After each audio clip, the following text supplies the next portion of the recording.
Welcome to Whitetail Rendezvous, hosted by Bruce Hutchin. I'm so happy you've joined us today, and you're going to find out a lot about whitetail hunting on the show. This is Whitetail Rendezvous Podcast, episode number 370. Hey, folks, we got a new sponsor. It's called Buckwild Coffee. What's so special about Buckwild Coffee? Well, a gazillion people go to Starbucks every day and drink coffee. Well, why shouldn't Buckwild Coffee offer you light, medium, or dark roast with free shipping? All you have to do is go to whitetailrendezvous.com, go to shop, and order your coffee, and I'll ship it out for free. Hey, thanks so much for visiting Buckwild Coffee. The best brew in the West, the best brew around the campfire, the best brew in the hunting shack, the best brew anywhere. Buckwild Coffee. Get yours today. Today we're heading to Fond du Lac, Wisconsin to meet up with Lee Schneider. Lee is a good friend of mine, John O'Brien, who runs Grandpa Ray Outdoors. And Lee and John do a lot of work together on food plots, and Lee's got some great test plots that have turned out some awful nice bucks. Or during the winter, Lee can be found on the ice on Lake Winnebago, spearing sturgeon. All in all, Boot-Trac's adventures are exactly that. Tracks made in the woods, in the mud, in the snow that take you to his next adventure. He's been around a long time, and he just has a great time with people, and he loves sharing stories around the campfire. Welcome, Lee Schneider, Boot-Trac's adventure, to Whitetail Rendezvous. It's never too early to think about food plots. Whitetail Rendezvous has an ebook for you. Just simply text 33444 food plot to get your copy. Welcome to another edition of Whitetail Rendezvous. This is your host, and we're heading to my home stomping grounds. Yes, we're going to Wisconsin, Fond du Lac area. It's Lee can tell us how they say it, but Mr. Lee Schneider, who is the CEO, owner, and main ramrod for Boot-Trac Adventures. Lee, welcome to the show. Hey, thanks. Glad to be here. Now, how do you say Fond du Lac? The real way. Pretty much the Fond du Lac. Just the way you said it, Fond du Lac. And is that land in the lake or something? What does it mean? I by the lake, I believe is what it stands for. Okay. And before you get on during the warm-up, I've been on Lake Winnebago, and shacks go out and you fish for sturgeon, and you take this piece of wood and you carve it up and make it look like a walleye or a perch, a fish, and you stick it in a hole, and then you stand there for 10 hours with a spear and hope something swims by. Is that a fair interpretation of sturgeon fishing in Lake Winnebago? Well, it's pretty close. I'll just change it up a little bit. You don't have to hold the spear; you hang it up.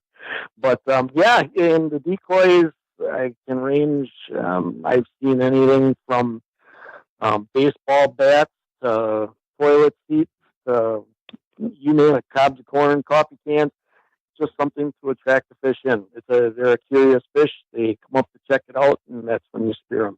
But yes, it can be a long, boring sit, but it's worth it. The first time you see one come in, you're hooked. You'll keep going the rest of your life. Yeah, the only time I've been in there, fortunately for me, it was a Sunday, and no, I didn't go to church, and but I did watch the Packer game. So that's how nice these fish huts are, folks.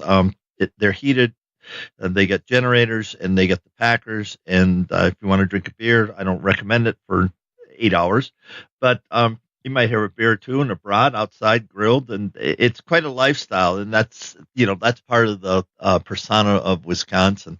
Agree to that, Lee? Yeah, the sturgeon spearing actually is a real big, it's kind of almost like a family event, because just what you said, everybody gets together out there, they do their fishing, and and now with the new regulations, spearing is done at 1:00 in the afternoon. So many of us will sit out there, and if it's a nice day, we grill out, you sit around, you talk, and just get together. And I mean, some of these groups are pretty big. You'll see 50, 60 people in a group just standing around having a good time, And, that's Americana as far as I'm concerned, at its best. So let's talk about Boot-Trac Adventures, and we've been derailed for a little bit, but folks, I hope you don't mind, because one thing about Whitetail Rendezvous, it's real people in real places. So I want to give you a little flavor for, where the people are that we're talking to. Without further ado, Boot-Trac Adventures, how did it start? And let's talk about it. Well, I've been in the outdoor industry for over 20 years. I fished professionally for 8, and then I stepped into the filming industry and the hunting industry, and I started freelancing with some companies there. And over the time, I was kind of convinced into starting my own show and kind of seeing where it would go, put it that way. And so we founded Boot-Trac Adventures, and we initially started out with 8 people. And we've grown to where we are today. We have 17 staff, 15 filmers, and then we have a photographer for the show, and then we also have just an IT guy to take care of all the electronic stuff and that kind of stuff for me. But what we do is we like to head out and we go all over. I'll head up to Canada. And we have people all the way. I have staff members all the way from Idaho to Pennsylvania.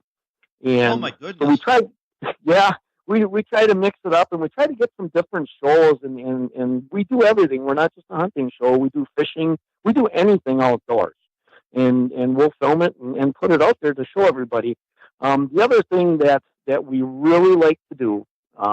And this is kind of one of our mainstays is we try to introduce new people to the sports, any kind of an outdoor activity. We will take any kind of, I don't care if they're kids or if they're adults. Last year I took out a guy that was 60 years old. He had never gotten a turkey before. Took him out. We take out disabled, physically disabled people. We take out veterans, kids, women, whatever it is. If they want to get out there, we'll take them out there. We also film their shows, and if they want, we'll air it, and then we make a copy for them, and they have it to keep for the rest of their life. So if somebody says, hey, I really want to get into the outdoors, and, you got your pro staff basically coast to coast, how would they get in touch with them to say, hey, you guys have said it, now let's walk the walk. You talk the talk, now let's walk the walk. So, how do you go about contacting you, and how do you get on the show? Well, normally we have our Facebook page. It's, the Boot-Trac Adventures Facebook page. And we do have a website, and that's at it's Boot-Trac, and track is spelled TRAC, and then ADV.com. So it's BOOTTRACADV.com. And you can go on there, and we'll have a place where they can put in a profile and request for to become a member. And if we're not always like right now, I'm staff full. So right now we're not taking applications, but man, you can hear my dog in the background. The neighbor's dog decided to visit. That's all right. That's part of the show. Not a problem. So, but yeah, they can get a hold of us through, a lot of times we'll announce it on Facebook, but you can reach us through Facebook, through messaging, or you can go on and leave us a message through our website, or you can, email me, and my email address is, it's my name, Lee, Lee, period. And then it's BOOTTRACADV@gmail.com. Now, one thing in warm-up we talked about, and it really is a passion of yours, is to get kids in the outdoors. So how do you do that? Well, a lot of it is, through the page, we'll make announcements, but a lot of it is, because we're so spread out. Like I said, we have it all the way from Idaho down to Pennsylvania. And, we know people, or like even through our work or whatever, and that's where I run into a lot of them. I have people that'll say, oh yeah, my daughter wants to go out and try this, or, whatever. And that's how we get together with these people, and we'll take the kids out, or even adults, and get them out there and show them the ropes. That's, that's kind of how we do it. It's kind of a word of mouth thing. Sometimes, and what we're building up to is I want to get to a point where we can afford to actually kind of, maybe nationally put it out there and, eventually have some people and bring them in and have them have them as a guest for a hunt and all expenses paid. But we're building up to that right now. So let's talk about whitetail hunting. You've been in the outdoor industry over 20 years, and I like what you say, the good, the bad, and the ugly about your crew, and I think that's fun for sure. So let's talk about hunting. Let's specifically talk about whitetail hunting, and Wisconsin is well noted for whitetails. And so let's talk about that part of the show. Okay. What would you like to know? Well, let's start right off with the hunting heritage. Okay. Yeah, for us, and I'm sure a lot of people in Wisconsin, I mean, for myself, my dad introduced me to it when I was very young. I've been deer hunting almost 50 years. So it's almost like a national holiday around here when opening day of gun season comes around. But the deer hunting, everybody has grown, from years ago where you could go out hunting anywhere. So now it's a little more selective. You almost have to own your property or you're hunting public land. But the big thing that, we try to get everybody to understand is it's not always about being successful. It's about just going out there and enjoying the outdoors and seeing everything that's out there. Being successful is kind of secondary. And it's, everybody has a different goal in what they want to, what they want to do too. Some people, want to put some meat in the freezer, and some people want to shoot a trophy. So there's a lot of different, backgrounds in Wisconsin here that, and different ideas of what people want to do. But we just try to get them out there, get them introduced to it, and let them go wherever they want to go from there. But we are definitely all about teaching. And one thing that I do and I kind of offer, is for some people, I will actually mentor them, whether it's via phone or whatever. I have a friend that lives in North Carolina, Christy Lynn. She's been asking me questions, and I've been kind of mentoring her. And she lives in North Carolina, so we can do this over the phone too. You don't have to live in Wisconsin and be right with us, but we're willing to share, all of our knowledge we can and get people going and get them interested and keep them outdoors and in deer hunting. So when somebody calls you and says, "Okay, Lee," or calls one of your pro staff, I want to, I want to do this. I want to be part of, Boot-Trac's adventures. Specifically, what happens? They call and then what happens? Well, the first thing that we do is we ask for a profile, kind of a background and we just get a feel for what they know. How much experience they've had, and if they have any filming experience. And one thing that a lot of people don't maybe realize, I guess is the word I'm going to use, is, you watch it on TV and it all looks so simple and so easy and everything else. But truth be told, there's a lot of work to the filming, So if somebody wants to get into this industry, the one thing they need to know is that there's a lot more work to it than what meets the eye. And it's like I try to explain to everybody, anybody can go out and do a stand set in, let's say, 20 minutes. But if you're going to do some filming with that, you can figure an hour and a half or 2 hours. The filming adds time to it. It adds a little more movement. It adds a little more everything to it. But, in order to get into this industry, the first thing is you really need to understand what you're getting into. And you have to have some experience with filming, because it's not just something that you can one day pick up a camera and say, "Hey, I'm going to go film." There's more to it.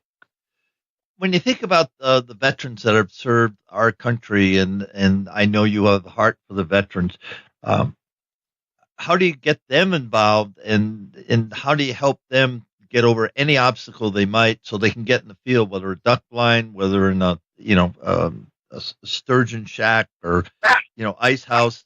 How do you do that?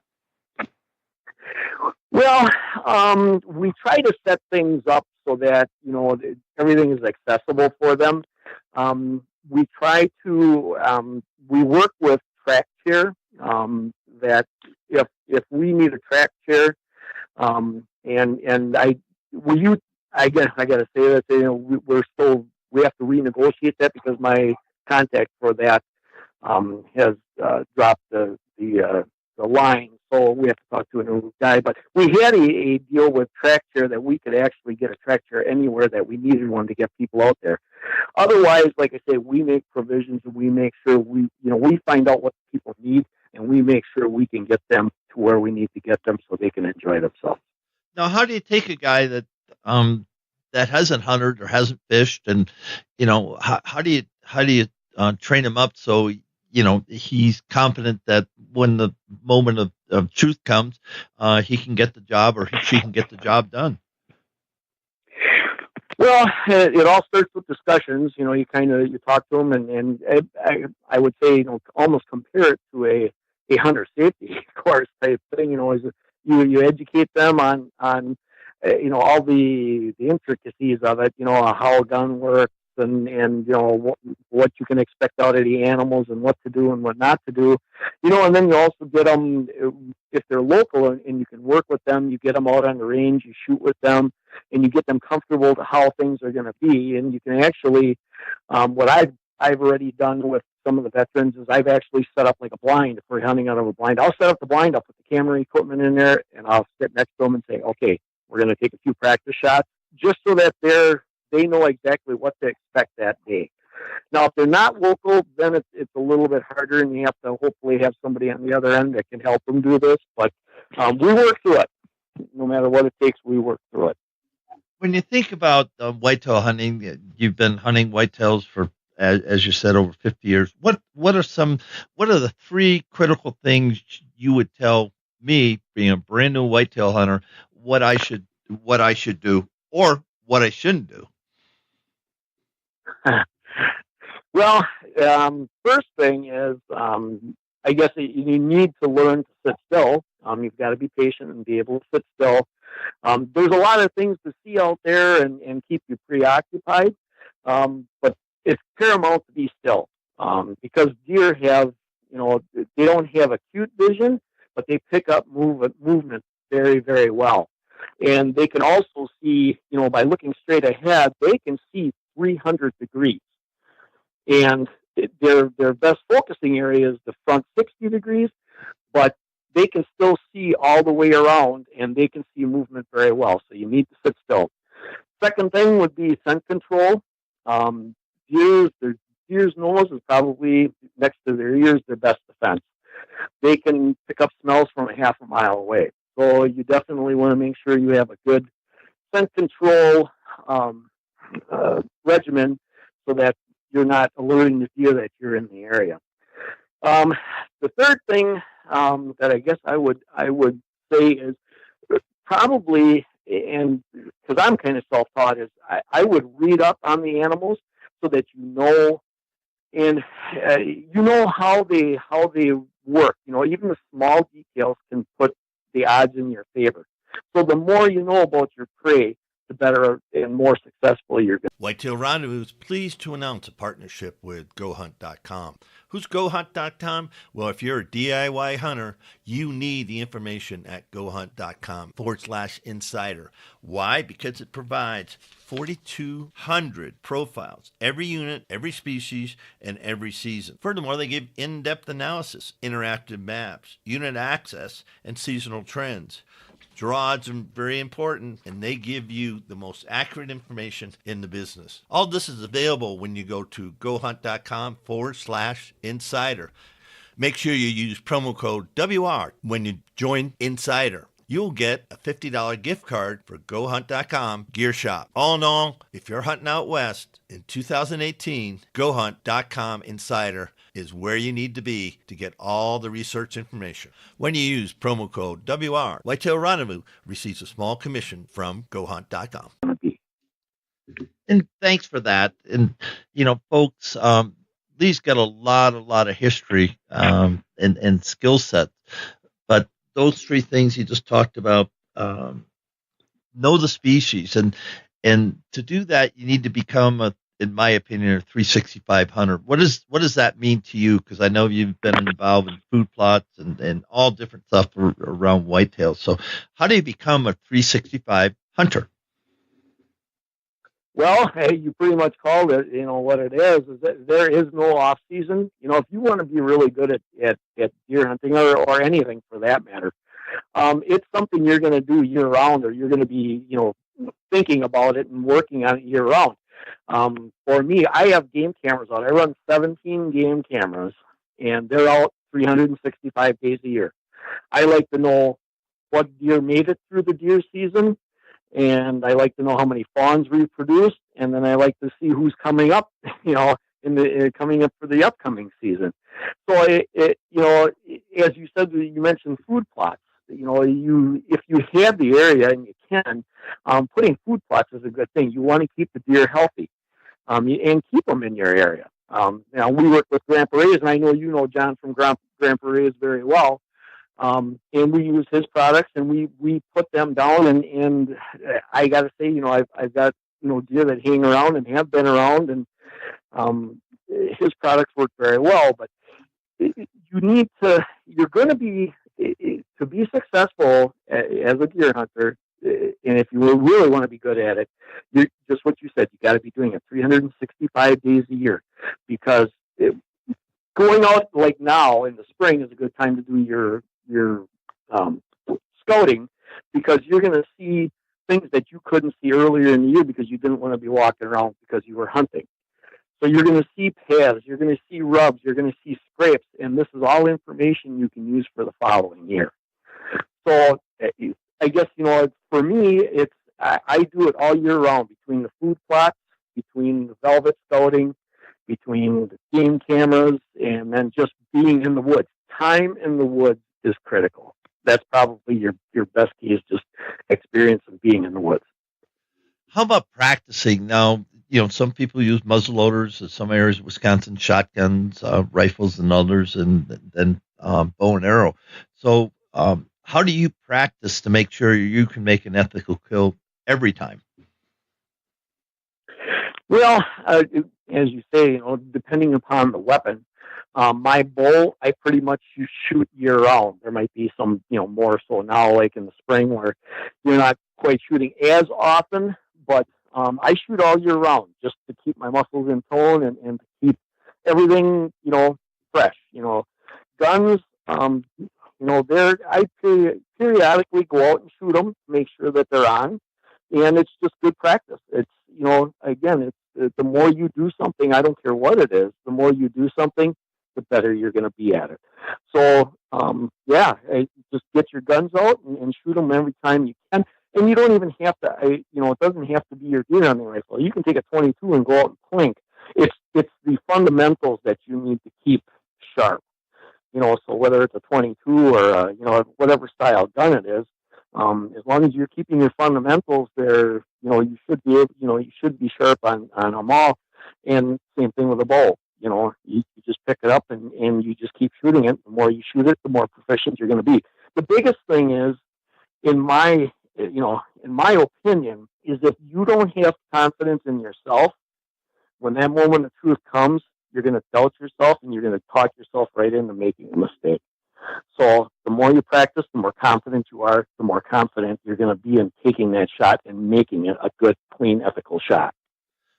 Days have changed since you and I first started whitetail hunting. I hunted the Bear River Union Center in 1966, my first foray into the whitetail woods, and we would do drives. I mean, drives with 20 guys and 10 standards, and we'd just run the river bottom, the Bearable River bottom. Those days have changed because you don't have that freedom to go from farm to farm to farm, and nobody, half the farmers were with you anyway, and that's all changed. So what's the importance of knowing your neighbors today? Well, that's a big key, is, you try to establish at least, friendships and working relationships with them. You may not be, able to hunt on their property or whatever, but the big thing is if you were to hit something and it goes onto their property, at least you can go on there to recover it.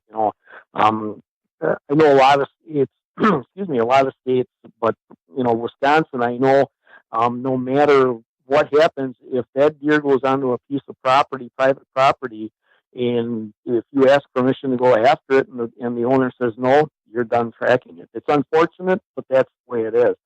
So anytime that like when I look at pieces of property that I want to hunt or lease or whatever, before I'll even sign a lease, I always talk to the land neighbors, try to find out, how receptive they are and what's going on there, because you don't want to put yourself in a situation where, like, say you hit something and now you can't recover your animal. So, having good relationships with your neighbors is very, very key nowadays. Let's talk about holding mature bucks on your land. Now, we're talking private land or leased land, certainly not public land, because you can't really control anything. But if you have a leased property or private land, how do you guys throughout the country, all the whitetail hunters, how do you hold the mature bucks on your property? Well, depending upon how big of a property you have, there's three keys that a whitetail looks for. That's food, water, and protection. So, and you don't need a big plot to do this. I hunt small plots that are 10 acres. Now, you can't offer all three of those on a 10-acre plot, but you can offer two of them, and two of those would be the food and the water. What we call sanctuaries are an area that you don't hunt, you can do on bigger pieces of property. And that's where, a bigger chunk works better for you, because you can actually give them a spot where they can go. You do not go into that area for any reason. That is just what it's called, a sanctuary. You let the deer go in there and you don't bother them because they feel they're safe in there. So if you can do that, they're going to stick around and probably stay on your property. But, like for me, we go in where legal. We will use minerals, during the year and get the deer up and going and give them, get them healthy so that they can be bigger and stronger, and the deers will lactate better, and you have stronger fawns. If you can't use minerals, you can get the same thing out of your food plots. You just have to have the right food plots in, and that's paramount to the big bucks and to like I say, your does with lactation. If you've got the proper proteins and the proper minerals there for them, they're going to stick around because that's what they need to grow. So, and then the other thing is a close by water source for them, because every animal needs water.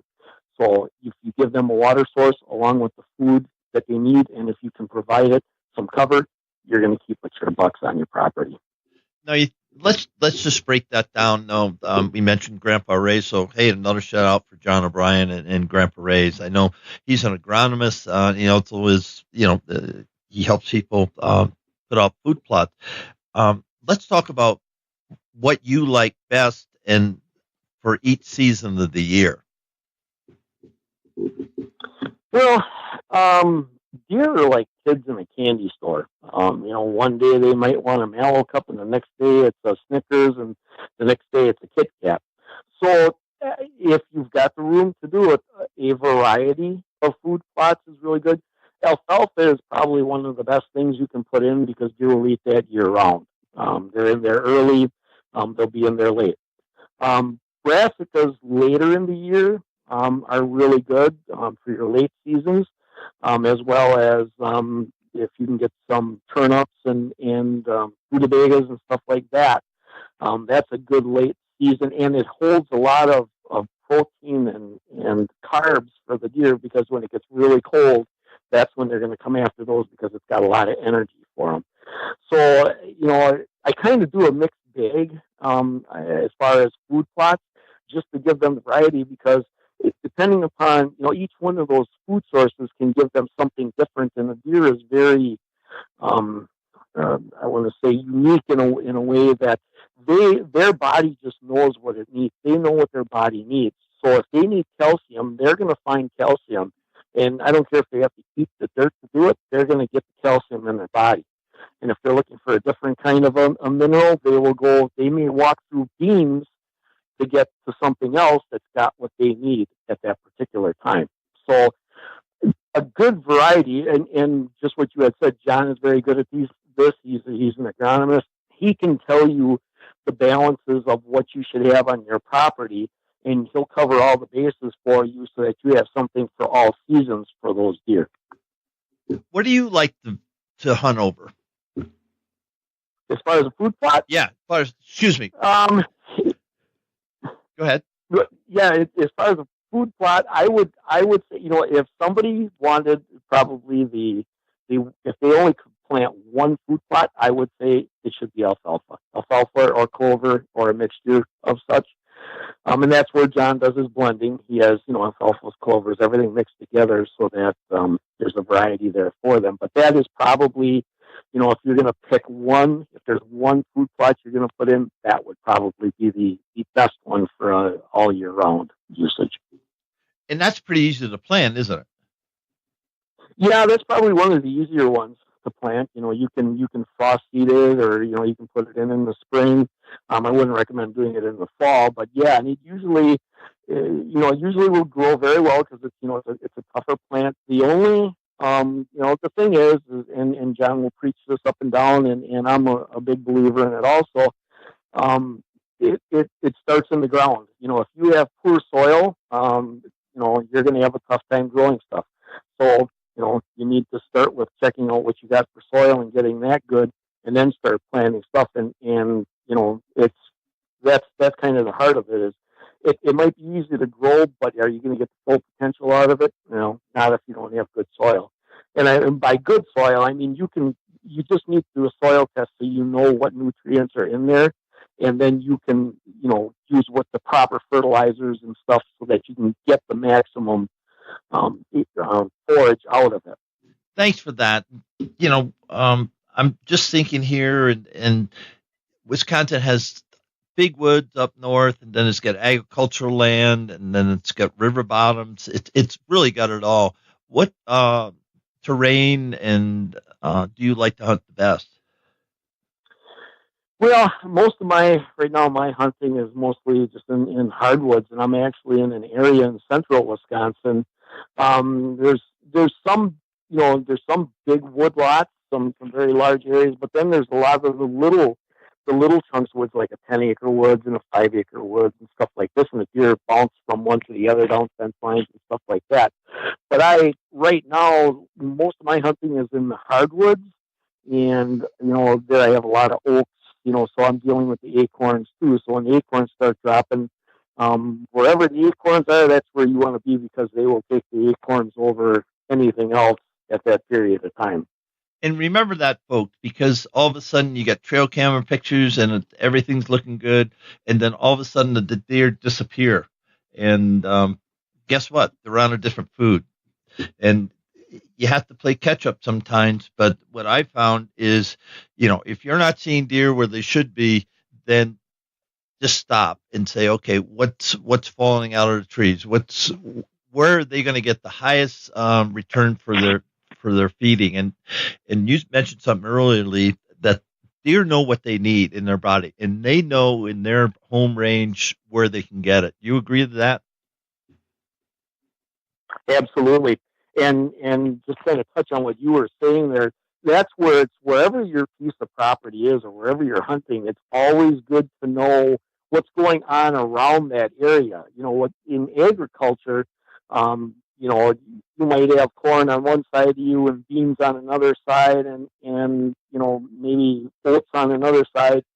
And as the deer needs change, their travel patterns can change. Just what you were saying, it can be good one week and the next week it's dead city, and it's because they maybe they picked the beans, and now they're going over to the corn, or they're going into the oats, and any little change in the food source like that can change their patterns, and it can change where you need to be sitting.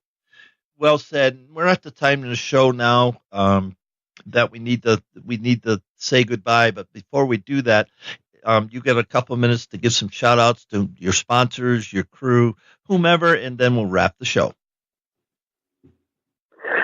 Yeah, well, first of all, it goes out to the crew. I mean, I've got, like I said, a total of 17 of us on staff, and without them, Boot-Trac Adventures isn't anything either, because every one of them does something with kids and disabled and whatever. So, they're a big help. We have about a dozen or so major sponsors, and I'll just run through those quick. We have Bow Dagger, Carbon Synergy, Pro Hunter Sights, Icotech Calls, Pro Tracker tracking systems, the Ultra Pro X cameras, Boning Archery, P2 dryers. Our outfitter up in Canada is Dog Lake Resort. And we have the Game Changer, which is a turkey decoy that you can put right on your gun and use that to get behind. Ghost Blinds, which is, I'm not sure if you've seen those, but it's like a mirrored blind. Ohio Paracord. They make all kinds of carrying accessories and different paracord stuff. And then we have Grandpa Ray Outdoors, who takes care of our food plots for us. Well, Lee, thank you so much for being the guest of Whitetail Rendezvous. It's been a pleasure, and I love Wisconsin. I'll be spending a number of weeks this fall hunting with different people. And saying that, I'd love to connect and spend a couple of days with you. I think that'll be a lot of fun and chase some whitetails with you. I'd enjoy that. So on behalf of thousands of listeners across North America, Whitetail Rendezvous is the fastest growing whitetail podcast in North America today. Thank you, sir, and best of luck to you and Boot-Trac Adventures, and see you soon. Very good, and thank you for having me on board. And yes, we're going to have to get together. I'll definitely would love to sit in the woods with you. Hey, folks, we got a new sponsor. It's called Buckwild Coffee. What's so special about Buckwild Coffee? Well, a gazillion people go to Starbucks every day and drink coffee. Well, why shouldn't Buckwild Coffee offer you light, medium, or dark roast with free shipping? All you have to do is go to whitetailrendezvous.com, go to shop, and order your coffee, and I'll ship it out for free. Hey, thanks so much for visiting Buckwild Coffee. The best brew in the West, the best brew around the campfire, the best brew in the hunting shack, the best brew anywhere. Buckwild Coffee. Get yours today. Yeah. On the next episode, we're heading down to Texas, and we're going to meet with a good friend, J. Craig Combs. He's a PhD. He's a colonel in the United States Army, retired. But more than that, he's got a little piece of property down there in Texas, and he takes veterans. He takes men and women that kind of have it's an uphill battle. I guess that's what I'm trying to say. And they have some issues, and he takes them out and shows them a good time. Whether they hunt or not doesn't really matter. They get on ATVs, and he just spent some time along the Red River with Jay Craig and find out what life is about and opportunities to just talk to somebody and working on out. So stay tuned. It's going to be a very interesting show. Thanks for joining us. Be sure to tune in tomorrow for another episode of Whitetail Rendezvous, where you can listen and learn from the experts so you can be more successful on your next hunt. Until next time, listen, learn, and succeed.